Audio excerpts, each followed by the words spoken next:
Welcome back to BWO Daily, your source for news in the world of professional wrestling and sports entertainment from your boys at Busted Wide Open. My name is Nick Howell. And I am Sir Ian Dangerous. And today, Nick, we've got some exciting news coming out of AEW. You see, Cody said one word when it came to his TNT championship. When he was asked on Twitter by RJ Krasinski, is the open challenge for your TNT championship open to non-AEW talent?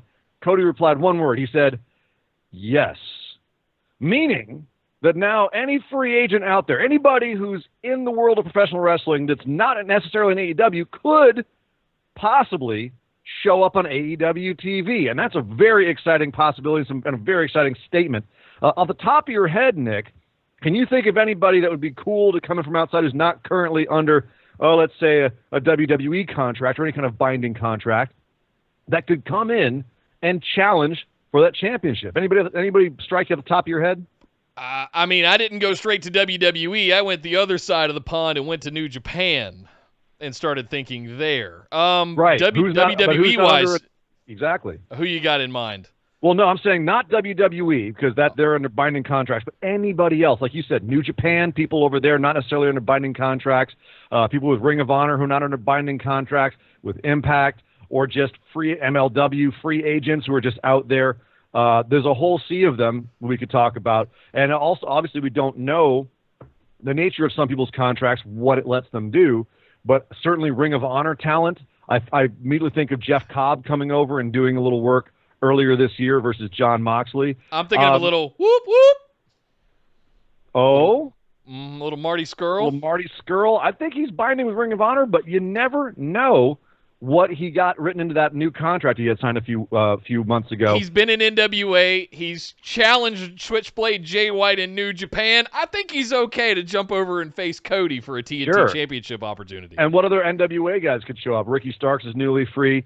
The big name that's out there that people are already kind of whispering about is someone who we recently found out is not currently under a WWE contract, and that's Sting. Sting is not under a WWE contract. That seems like pie in the sky. His wrestling days are probably over. He's injured. Might not be the best idea for him to go actually work a match. But that's a big name that's out there that people are saying, wouldn't that be exciting? But just the thought of all of the possibilities, and of course, that's not even talking about people that are in AEW that could challenge for this. There's a lot of people that could come at this belt that it would be really fun to see on TV. So Cody really hitting the beehive with just one word. I look at it like the classic TV titles we've seen in promotions across the decades. That's their TV title, and it's usually the most contested, most turned over sort of title, and I'm looking forward to all of these opportunities. I love the fact that we're doing open challenges inside and outside of AEW for it. Make it a territory title. Maybe he goes somewhere else and defends it somewhere else. Like that could be a lot of fun, especially if they can work that out where they can build those bridges. So very exciting to even think about with that. Over on the WWE side of things, there was a firing last Friday. Chris DeJoseph, the co-lead writer for Smackdown, he actually was recently promoted to be the co-lead with Ed Koskey, even though Ed Koskey apparently had a little bit more, seniority for sure, but then he was like the leader amongst equals. Sure. But Chris DeJoseph was recently promoted to that position. He was fired for apparently disciplinary reasons. We don't know exactly what was said or what happened, but in a backstage meeting, he said or did something that pissed off Vince, and he went from employed to fired in the matter of no time. So he is now gone. This is actually a big news. He was rehired by WWE last December after going away and working for a while on MLW and, more importantly, on Lucha Underground. He was one of the founding members of Lucha Underground. He also worked for WWE back in the day between 2004 and 2010 as a writer and also as an on-screen character. But the less said about Big Dick Johnson, the better. Right. If you think about it, you can't get the image out of your head. Baha. But it's interesting, and I think we're all dying to know what exactly happened with him and Vince that got him released, because SmackDown seemed to be on a roll. The writing seemed pretty sharp over there right now. The influence of once he came back, it did seem to kind of get a little bit longer form stories, more clear arcs. So I'm hoping that doesn't, shooting SmackDown in the kneecaps by firing him. But remains to be seen what he said or what happened that pissed off the boss. We're all just getting worked for a repackage to bring back Big Dick Johnson. Oh, no. Oh, no, no, no. No, that's not happening. Don't you even say that. Oh, no. Sadder news. We have to announce the passing of Danny Havoc. Rest in peace, also known as Grant Berkland. He passed away at the age of 34. This is really tragic. His wife passed away a few weeks ago in April of, I believe, heart failure.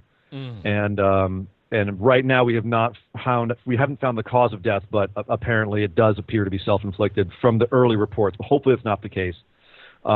He was beloved by so many people. The outpouring of grief has been really intense on social media for the last little bit here. People that have spoken up to say what a great guy he was or how horrific this is. Zack Sabre Jr., Kevin Owens, Drew Gulak, Mike Quackenbush, who was one of his trainers, Ali, the bunny from over in AEW, Mustafa Ali, Bryce Remsburg, DJ Hyde, another one of his trainers, Ethan Page, Alex Colon. Wow. And the one that really stuck out was John Moxley, who, of course, worked with Danny Havoc back in CZW. Danny was a multiple-time CZW champion.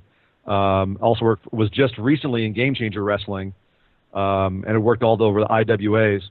Hardcore legend, this guy, for those that are unfamiliar with him. Very influential, actually. And Moxley said that, quote from his Twitter, "God damn it, I'm going to miss you, Grant. I didn't cry all night. You did. F you. FYI, Danny Havoc was not just a fearless and creative performer, but also a talented artist and graphic designer. In fact, I asked him to design the first AEW Mox shirt. He created the grenade design, the one that you may have seen with orange letters at Unscripted Violence and Mox across it, with the grenade as the O. Very cool design. So, yeah really, really a loss to wrestling right there. So, yeah, rest in peace, Danny Havoc. That one's a bummer.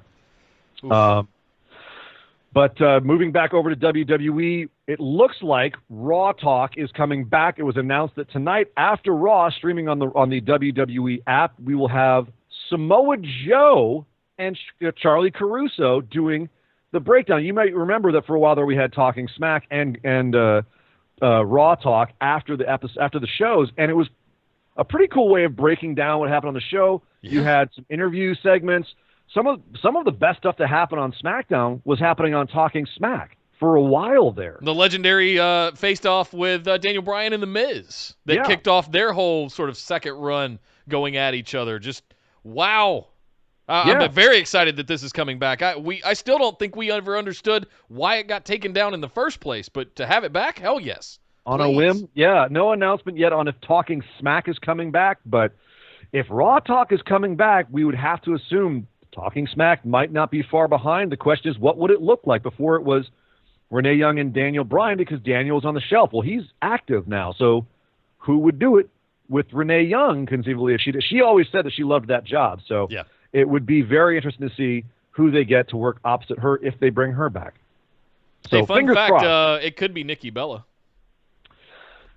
That's not out of the realm of possibility. She was number right 2 behind Renee Young for Backstage on FS1. That came out in Total Bellas, I think, this last week. She did audition for Renee's role in Backstage. So the only reason I'm going to say that's but again, she's with child right now, Nick. So maybe she might be having to pass up on that again for now. Yeah. But so we will wait and see if Talking Smack is coming back.